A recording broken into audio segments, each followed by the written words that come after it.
Welcome to Thrivecast, guys, our webinar series featuring experts in the SaaS growth. Today's topic is product-led sales. I'm Guru Raj, the CEO and founder for ThriveStack. We are a product company dedicated to enabling product-led growth and making it easy and accessible to many startups out there. Joining with me is my co-host, Peter Wheeler. Peter, you want to say hi? Hi. So we are very, very excited to welcome Franciska. Franciska, let me know if I'm saying your name right. Sure. Dethlefsen. Am I saying it right? Spot on. Wonderful. Franciska is from Amplitude. Unfortunately, we have our second guest, Vincent, who's not able to join us today. He's still recovering. So, Vincent, if you're watching, we miss you and we wish you a speedy recovery. Franciska, with Vincent absent, we'll be doing a deep dive into Amplitude's journey into product-led growth, product-led sales. But before we get started, could you please introduce yourself to your audience? What do you do at Amplitude? How has been your journey? And after that, we'll move on to Peter's introduction. Typically, he's got like fun one-liner introductions as well. So I'm always looking forward to his one as well. Franciska, please take it away. Yeah, sure.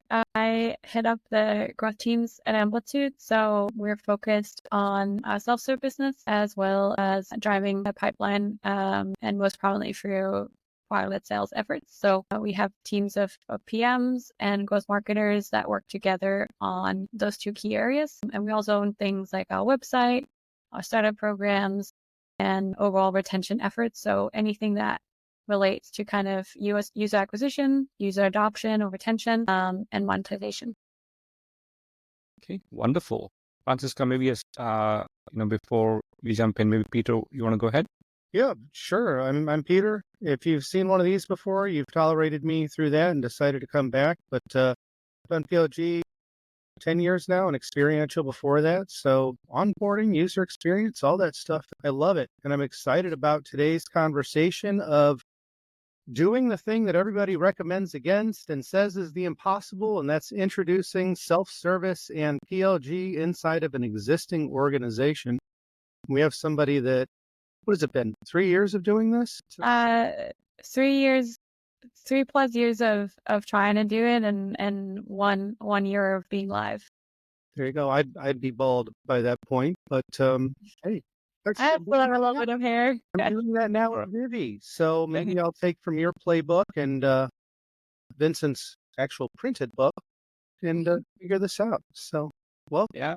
So I think before we jump into, the current topic, there's a lot of questions. We've asked some of the audience as well on LinkedIn and my post, and we got some questions about all the way from what is product-led sales, who is it for, who should consider.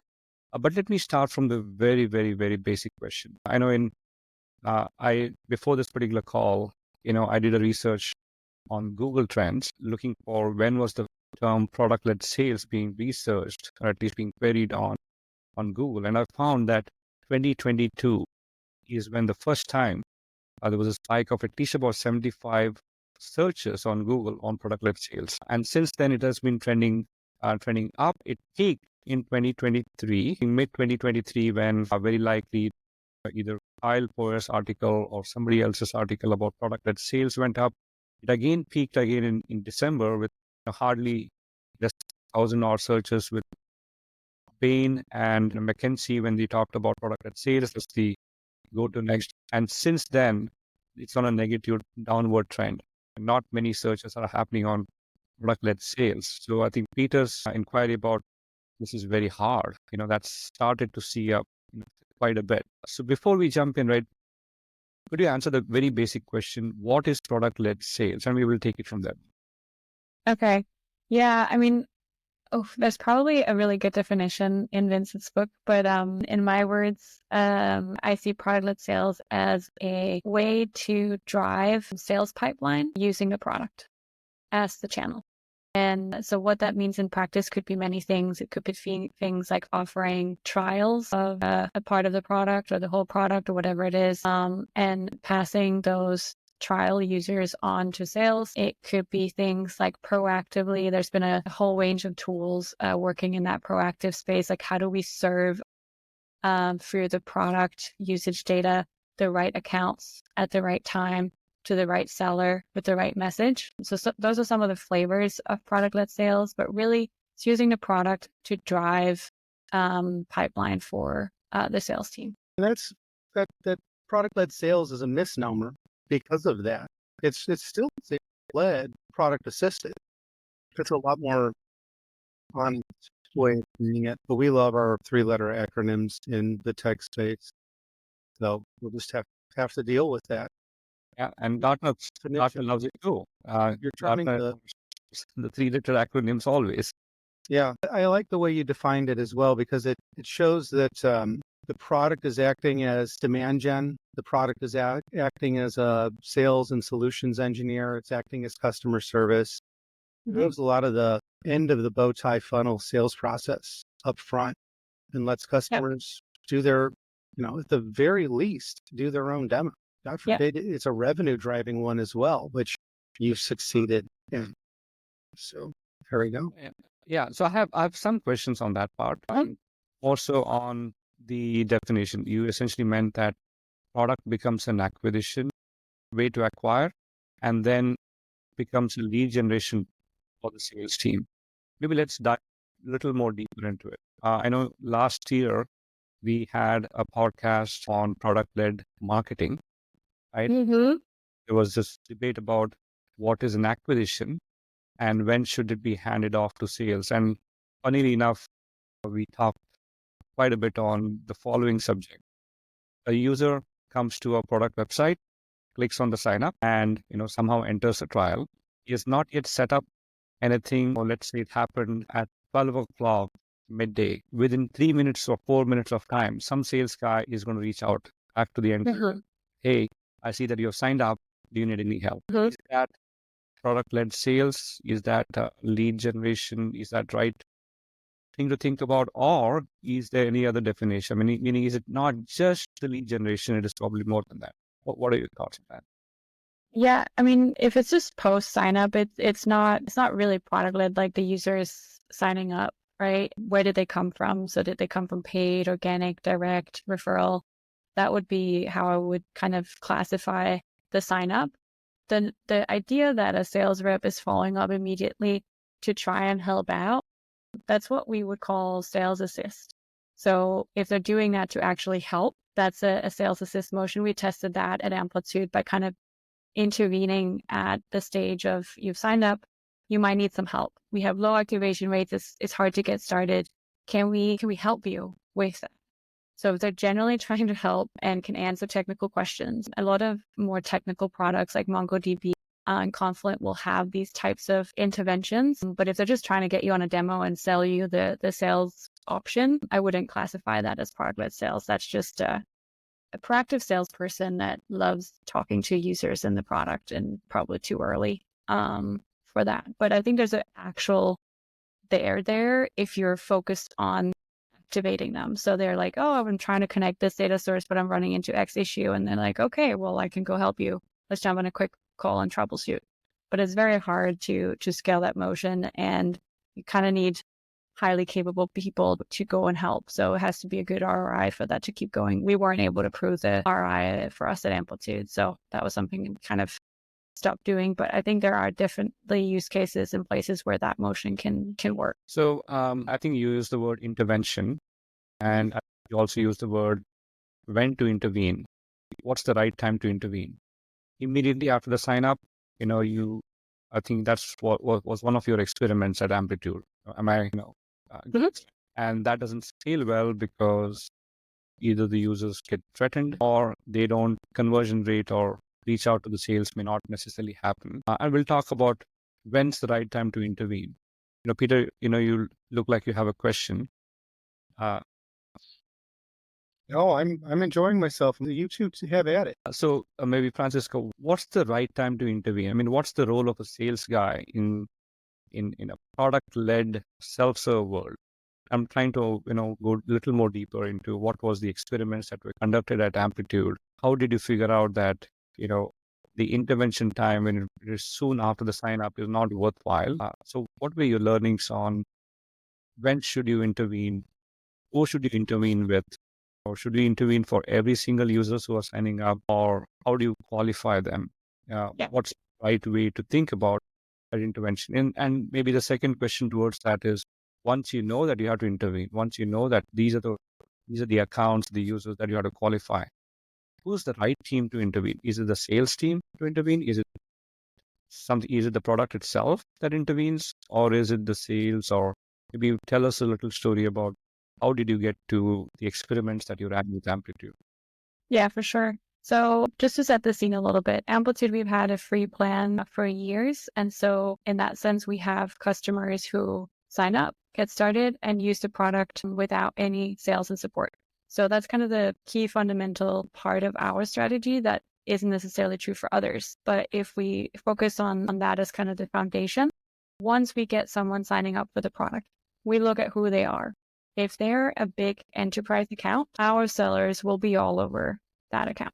They will want to talk to them, get on a demo, help them do a POC, start that conversation. And I think that's the right approach if you are dealing with larger enterprise accounts. If they don't reply to you and they get started by themselves, that's fine. But at least you should make that effort to work with them on showing ROI, showing the use cases, and presenting the platform that we have. In the lower end of the space, however, we left users to their own devices from a sales perspective. Instead, what we focused on is improving our onboarding experience, our adoption experience in a one-to-many fashion to make sure that all the smaller customers get into the product, they start using the product.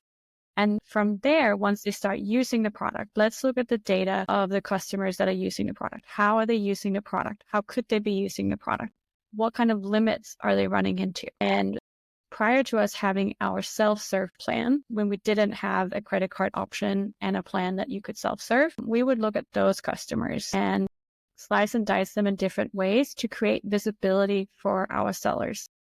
So we would show them the accounts that were either hitting the limits, exceeding the limit, or had a really large amount of users, or things that showed us that they could be ready or interested in a higher tiered plans. Maybe they were clicking into different paid features or on the pricing page. Like, we weren't doing anything super fancy. It was really just like some of those key signals that would tell you that they would be potentially a candidate for our sales-led plan. And then one thing, like, I don't know if we'll get to that. It's a big topic.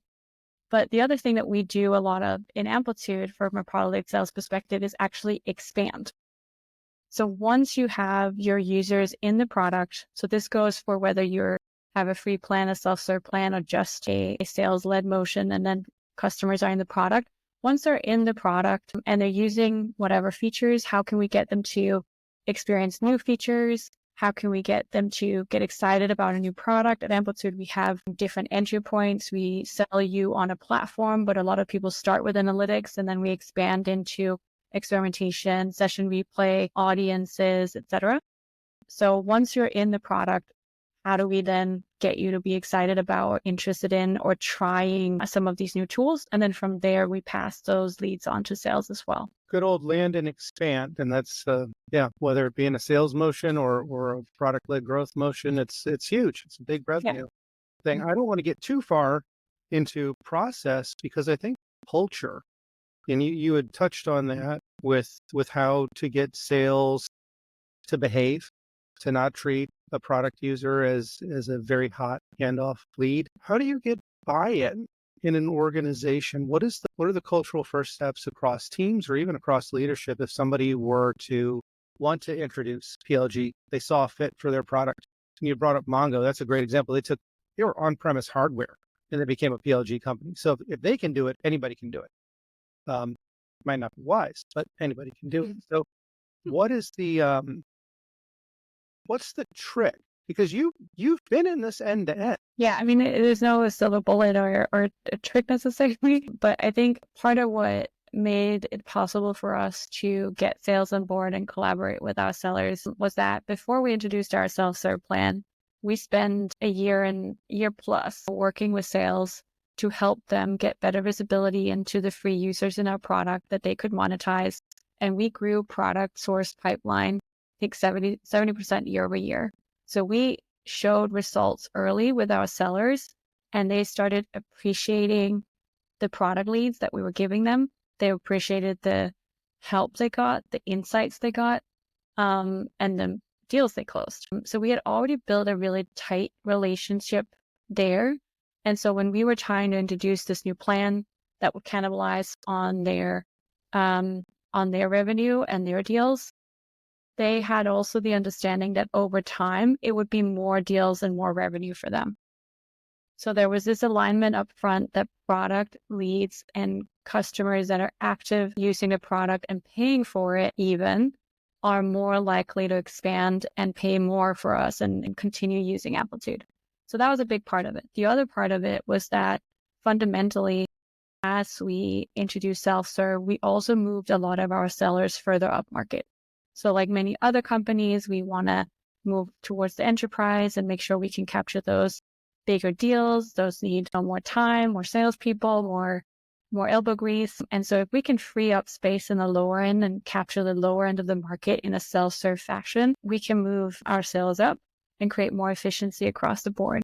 So I think those are kind of two of the things that we did that helped to create that kind of playground and operating principles of where does self-serve operate and where does sales operate, but also create some trust and conviction in the product and in us wanting to drive pipeline for sales. And then the last thing is that we're still gold on sales pipeline. So we are also highly motivated to help and continue to help our sales teams. So land and expand, collaboration, and if you feel that your enterprise deal is going to be cannibalized by $49 a month self-service plan, you probably have a whole bunch of pricing and packaging to review, as well as sales footprint to review. And how there's a cultural shift in other teams like education and customer care, where a lot of that, the onboarding's moved up front. It's usually something that's paid for after the sale. How does, in your experience and feedback that you've gotten from your peers, that move, how do you motivate the teams? Or are they usually excited to be doing that method? Yeah, I mean, this is usually, activation and onboarding is usually what is covered and owned by a growth team, in my experience at least, right? And growth teams are highly motivated by moving metrics in the right direction.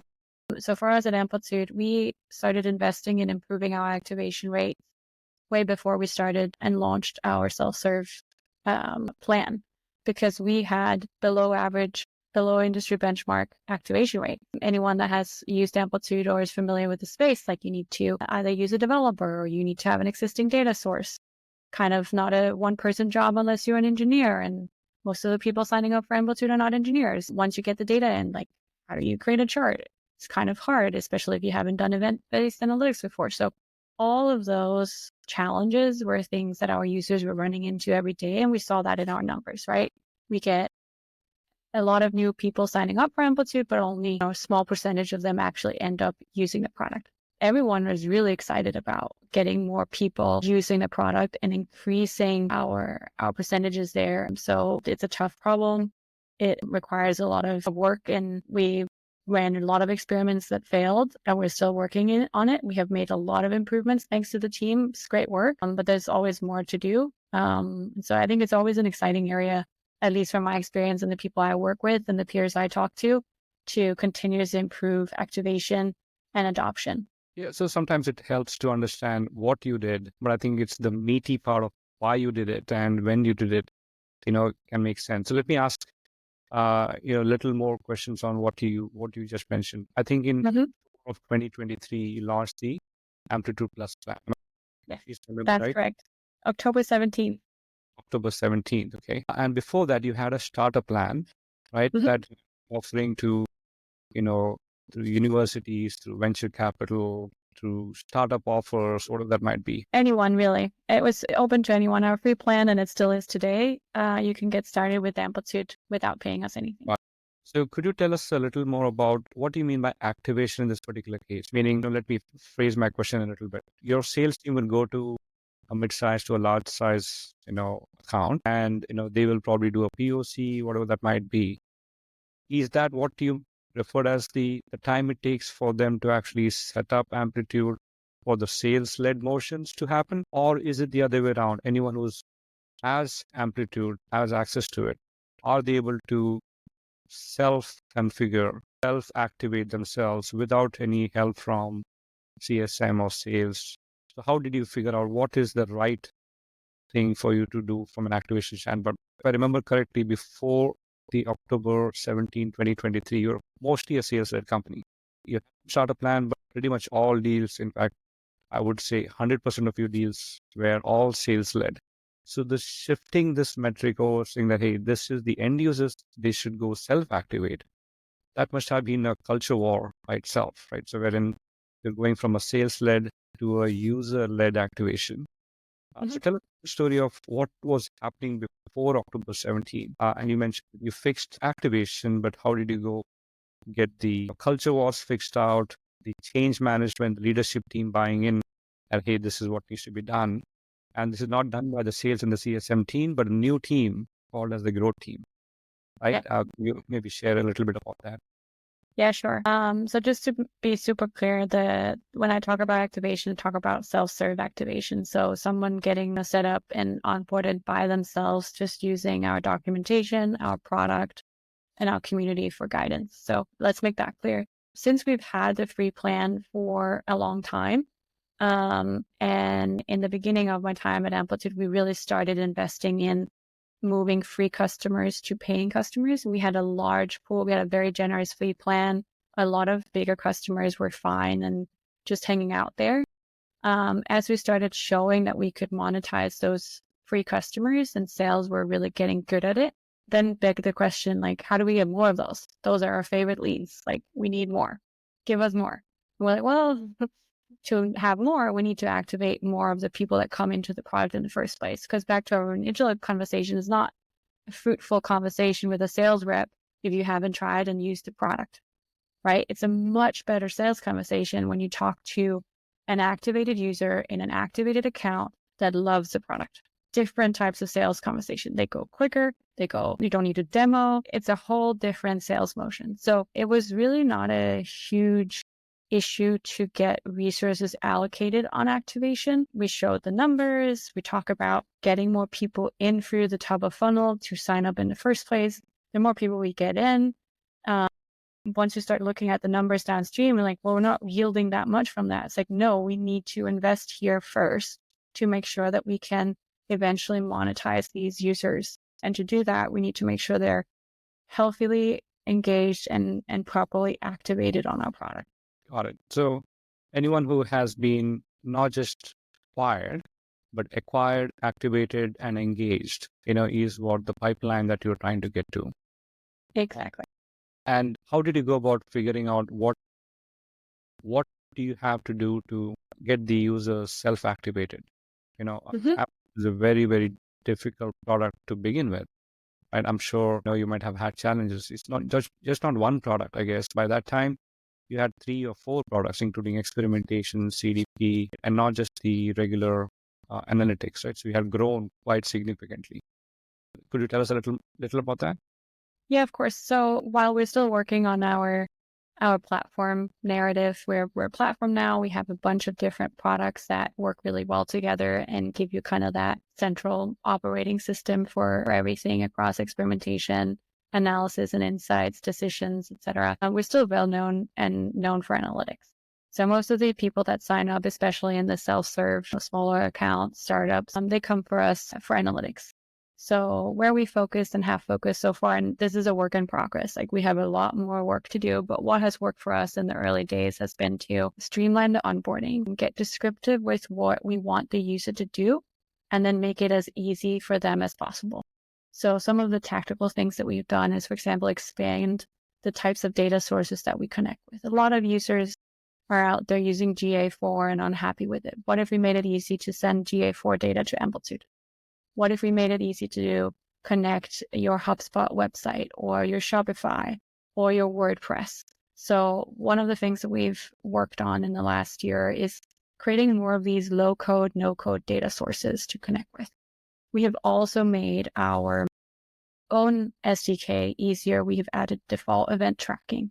We have actually just launched visual tracking. So how can we get non-engineers to capture the key events on the website and just get started, right? So we've really tried to lower the barrier of entry. So that's what we've been working on so far. The next phase for us now, when you have data in, we have a lot more customers that have data in. They get to their first insights. We have out-of-the-box templates. We just launched like an influencer template library where you can go and get, Elena Verna's activation metrics or Ben Williams monetization dashboard. Get those in front of users so they can get to insights fast, so they don't have to go and figure out, what do I want to ask? And what is the question I'm trying to answer? And what event do I need to use? Like, how do we prescribe as much of that up front at first and then take them on a journey? So once we've done that, now we need to then educate them further. And that's kind of where we're at in our journey right now. Once you've had your first insight or used your first dashboard or copied Elena's template, now we need to go have you adapt that, evolve that. Maybe we need you to like look at specific users. Maybe we need you to act on those users. Like there's a lot of those things that come after, but so far we've been kind of narrowly focused on the setup and first kind of insight that you would get in the product. I think you're on mute. Sorry. Okay. I did paste the blog at the page, which is amplitude.com/easy for the readers to be able to. I think that's a wonderful technique, right? So you lower the bar of entry for or if I can recollect the steps that you took. The developers, if they were developers, they might find it easy, but getting to the developers and collaborating with them to deploy. Sorry, there's dogs and there's a truck outside. Good. The beauty of live television. I know. So I think that's you covered a lot of different things as far as reinterpreting your audience, especially when you have a niche product and possibly making the product flatter. That's something that I experienced at Auth0 and then at Okta, a very developer-focused tool. What things could we do in both the marketing and the product onboarding and the in-product utilization to make it user-friendly? Not Canva level, but certainly take something that's very technical and complicated and making it more accessible.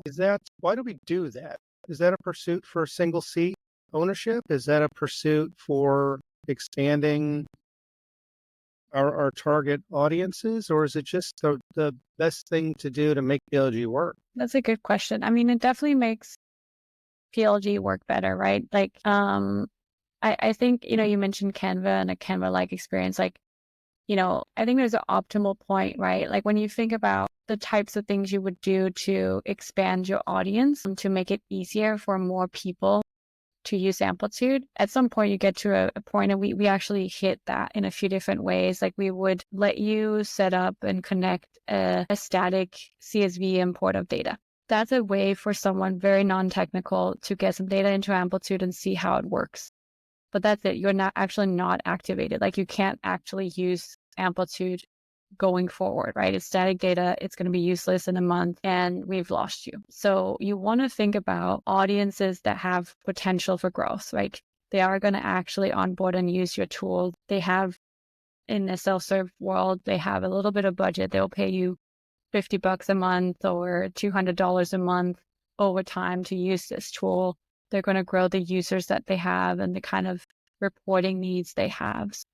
We have not yet kind of hit the upper limit or lower, whatever it is, in terms of audiences and getting too far from our core customer base. So I can't say kind of, does that happen? And then, are you optimizing for people that are never going to buy, never going to expand, and never going to use analytics in their day-to-day or to make decisions? But I think in our space, we're pretty early. You said it's a niche, but like people using data to drive decisions, hopefully becomes less and less of a niche, and we all need to do that. And so as we grow, we need to make sure that we get everyone on board with that and we help them do that. So how can we lower the barrier of entry without kind of getting into adjacent ICPs or ICPs, if you will? So avoiding drift is a good thing, working the center of that bell curve and not trying to be all things to everyone. Yes. Awesome. You triggered something that I don't really ever think about. You created a playground environment with the CSV upload, and you showed the risk of it, of somebody that doesn't need the service, but they're freeloading. They get the time use that they need. Is the expense of people, of the freeloaders or the squatters or whatever it may be. I don't like any of those terms, but I also don't like the term user. Is the expense of having that out there and having those tools out there worth the benefits from PLG? And I guess comparatively to like BDRs or demand gen. again, how do you sell that in? How do you make that work? Yeah. Yeah, that's a conversation I have a lot internally, especially. So I haven't yet been able to kind of quantify um, the positive impact and ROI from having a free plan, but let me try to like speak to why it is so critical. So we do have a good amount of COGS associated with running a free plan that you can use, and you can use it pretty well. And we have lots of customers who've been on it for years. And internally, there's some, why do we have that? Like, why are we, why do we have freeloaders? If they don't never want to pay, we should, kick them out. And here's what I tell those people internally. The upside and the benefit of having a large community of customers that use your product and like using it and love using it and love that they don't have to pay for it. They will go talk about you in the communities to their friend, to a colleague, to someone who needs a reference on what tool to buy. And that is like priceless. So the more users we can have in our free plan, the more users we have going around and talking about Amplitude out there. And the more users we can eventually monetize. So there's a fraction of users, they're never going to monetize. As soon as we, if we cut the free plan, they would go somewhere else. And there are free options out there. So you also have to consider like, what is commoditized and what do we have to offer for free to get them onto our platform in the first place. But then it's just a value game. How can we put something in front of them that they want to use so bad that they will pay us $50?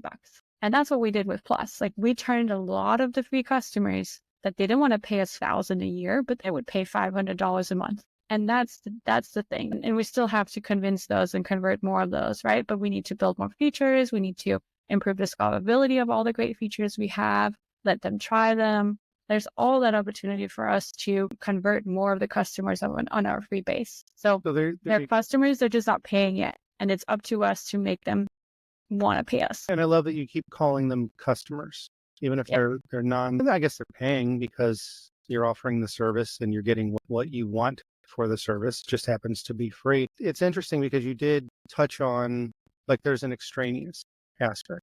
They're an ambassador, they're an affiliate. You'd mentioned community. And when you look at alternatives, open source has always been a player, but it's become more and more aggressive in the space because of community, because of documentation, because of forums, things that are becoming table stakes for PLG organizations. This is a two-parter.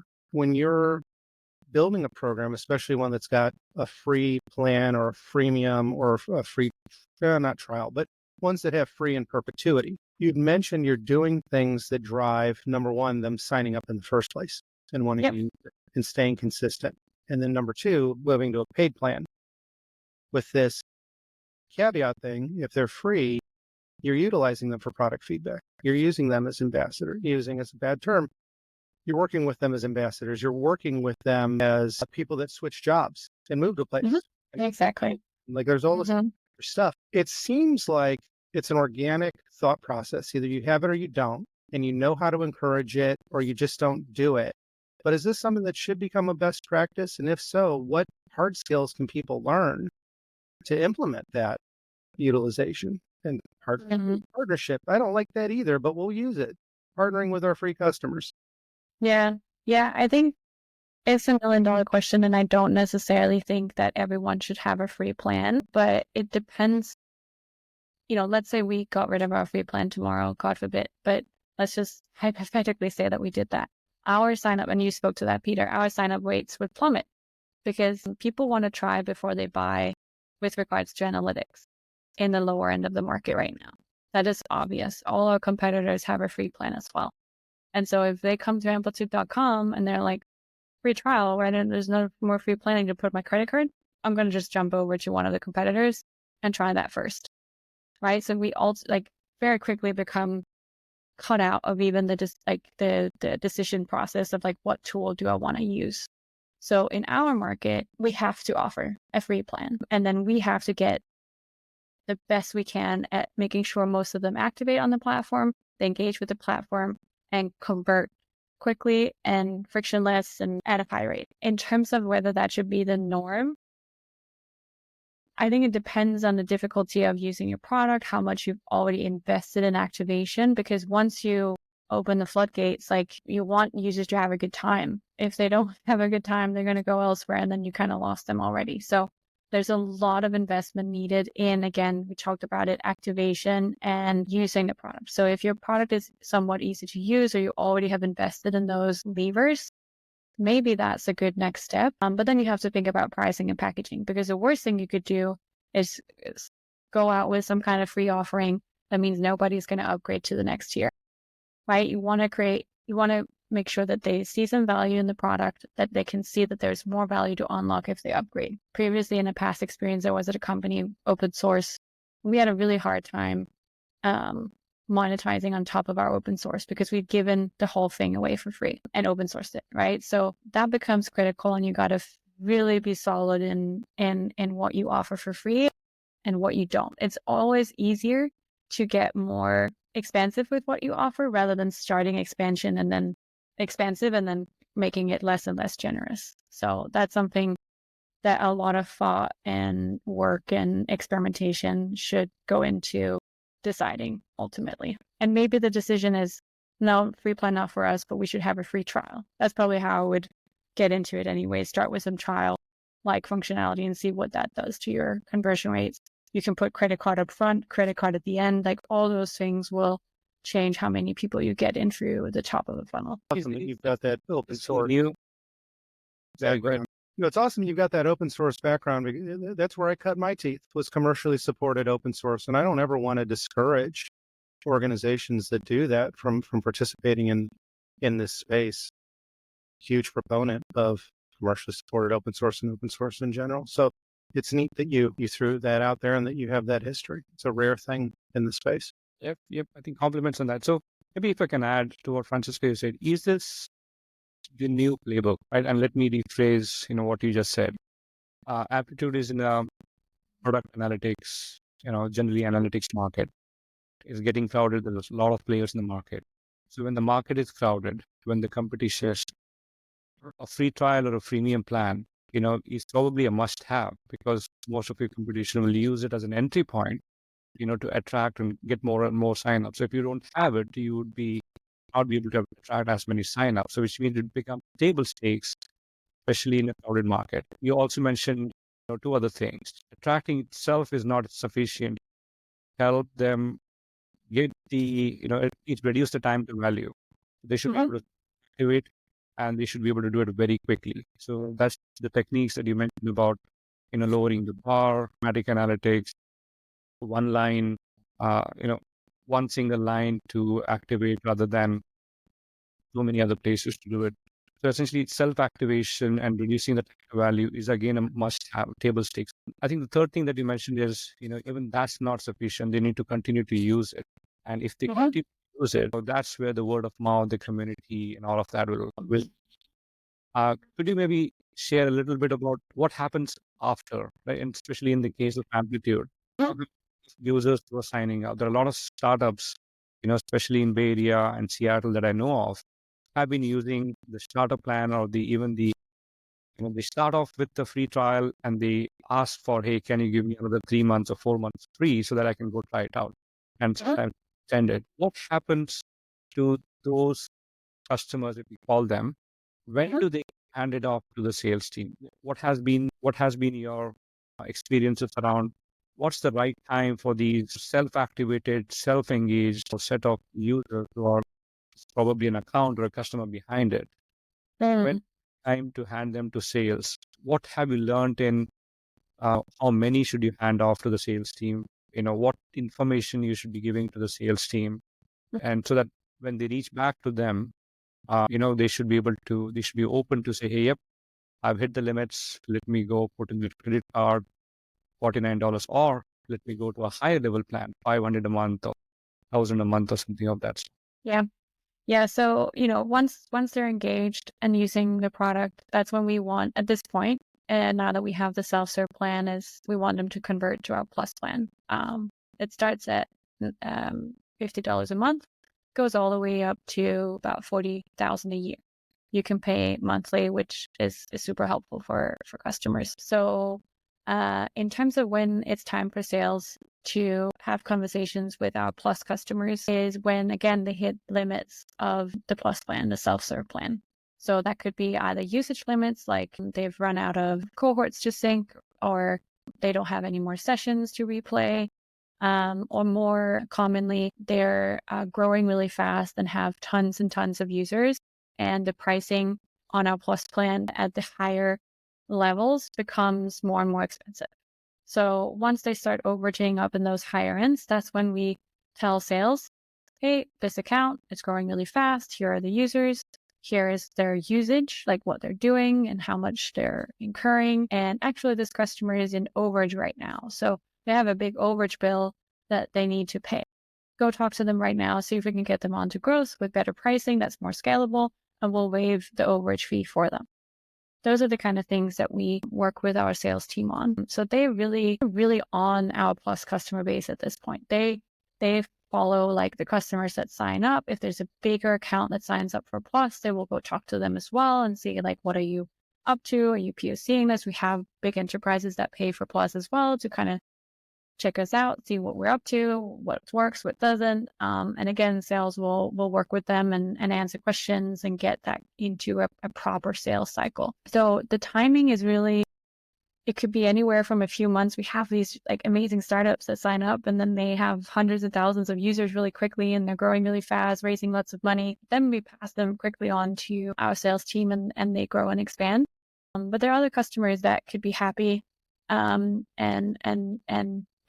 fine on our self-serve plan for, a year or 2 years. We haven't been around for 2 years, so who knows? But lots of customers that are fine with the features and the usage that we offer on the self-serve plan.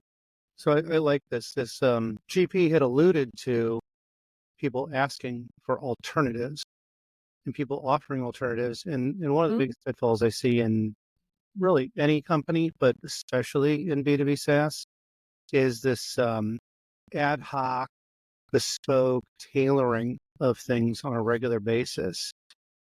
Like at Auth0 in Okta, we had 29 SKUs, including a free one when I left. You've got what is it? Starter, grow, and then pick up the phone and call a salesperson. What? And don't get me wrong, the Auth0 Okta one worked perfect for what we need because there's so many features and intricacies and everything else. Is there, in all your conversations and the people you've dealt with and everything else, is there a right way to determine pricing and packaging and to be able to tell people, oh, I'm sorry, it's a $120 a month plan. We're not going to make a $99 to make you feel better. How do you make that work? And then the harder question, when you need to change your pricing and packaging, what do you do? Legacy, grandfather, is it just tough? We're changing the plans. Like, are there practices? What do you find to be your personal best practices? That way we can't say it depends. Yeah. Well, there's two questions there. One is on the pricing and packaging side. So what we've done at Amplitude is that we actually have way many more SKUs than two.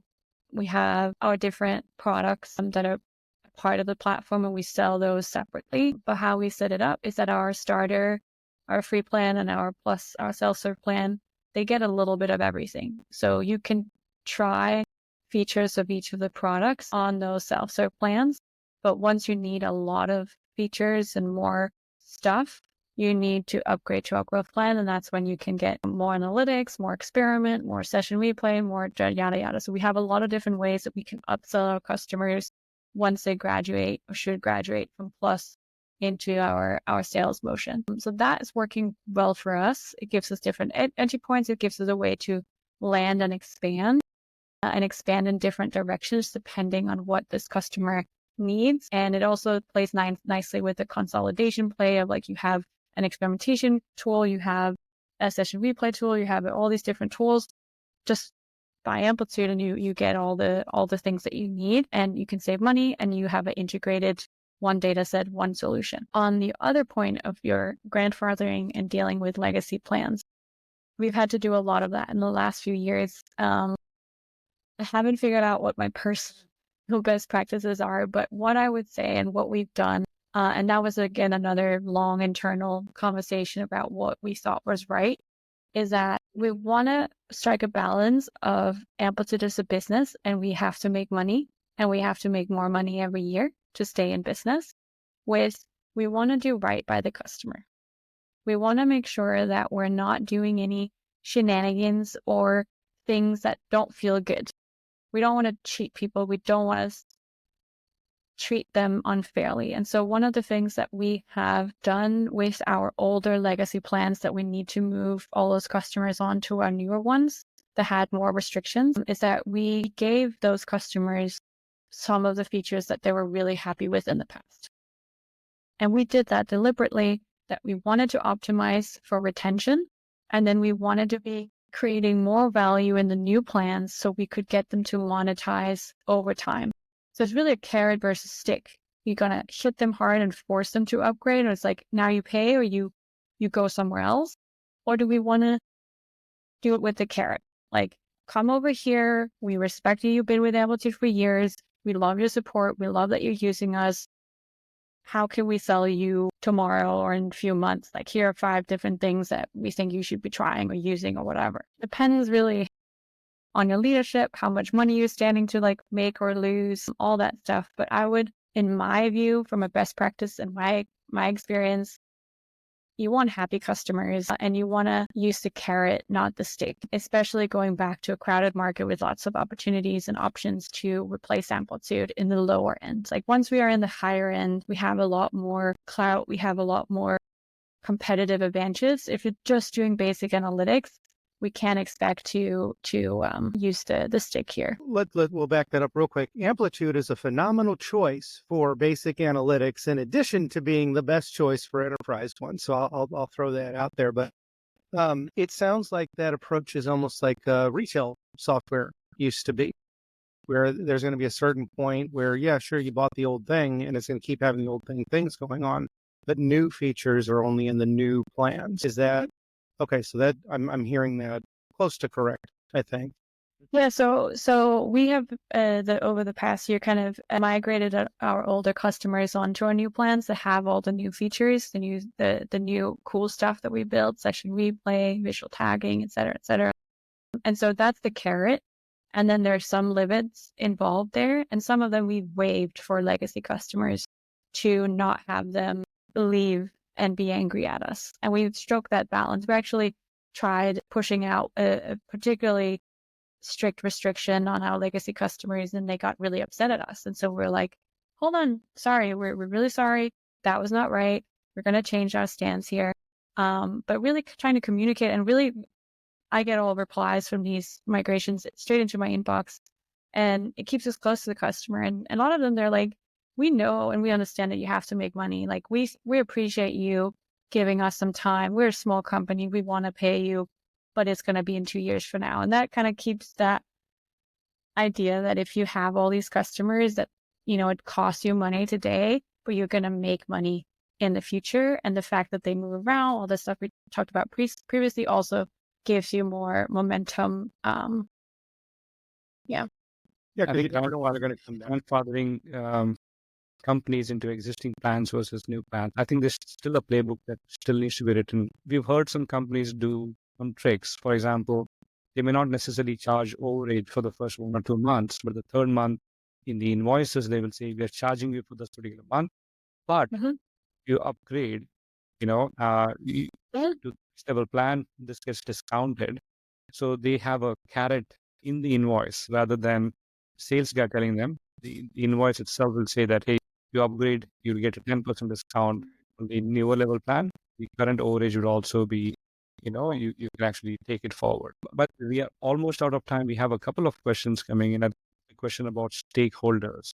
I'm guessing what he probably meant at that time is, who are the stakeholders on your right-hand side of the equation, which is the sales guys? Is it the BDRs? Is it the sales team when you're handing it off to them? Who are you handing it off to? Ones who are calling the Amplitude Plus plan guys? Is it the sales guys? Is it the BDRs? Or somewhere else? I'm guessing. Yeah, so if I understand correctly, do let us know in the comments whether I understood your question there. Yeah, for our sales stakeholders, we work in a self-serve to, like, our self-serve plan to our sales-led plan. we work with, we call them velocity sales. So they handle the lower end of the market. And so we work directly with their AEs and the managers of those AEs. So we have regions in the US, AMER, EMEA, APJ, classic structure. We collaborate with them very closely. We meet bi-weekly and work on closing those deals together. Got it. We have one more question about tools. What tools do you use to manage the, so Kenneth will come back to you. So we have one more question about tools. What tools should you use to do product-led sales? Did you use your own Amplitude product to understand who the accounts are, prioritize them, what their usage is, what their overage is, or did you have to go buy or try out separate tools? Yeah, so I love this question because I love that we are using our own tool. So we use Amplitude for all of this. We create cohorts in Amplitude of the users with the different criteria. We define those cohorts by doing analysis on the Amplitude data. And then we send those cohorts to our downstream Salesforce, Marketo, whatever it is. And we even have our sellers going into Amplitude. We build dashboards for them when they can plug in an org ID, and then they can look at their account and get detailed view of all the usage.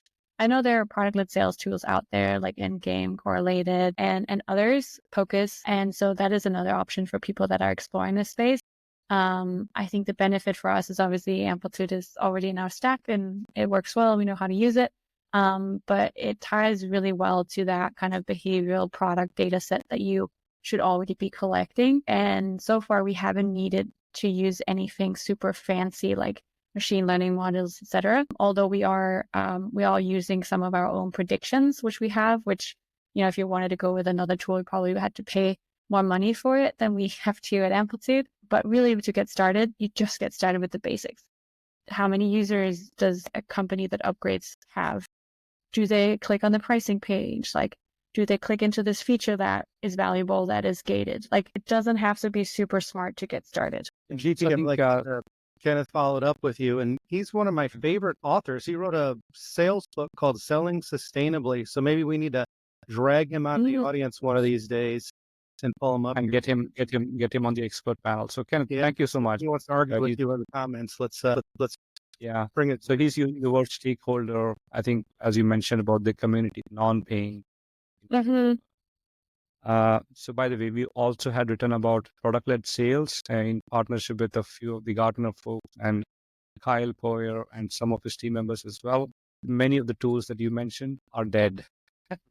Category of like a product-led sales, focusing only on product-led sales.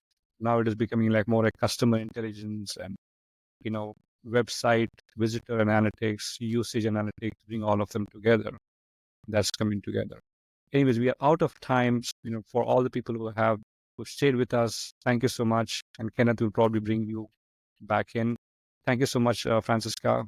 Wonderful conversation, a lot of learnings, especially for myself. I'm sure that the audience have amazing takeaways as well.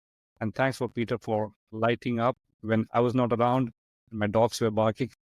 Thank you so much. Thank you for having me. That was great. So I'm going to end the stream. If you could hold on until the recording is pushed.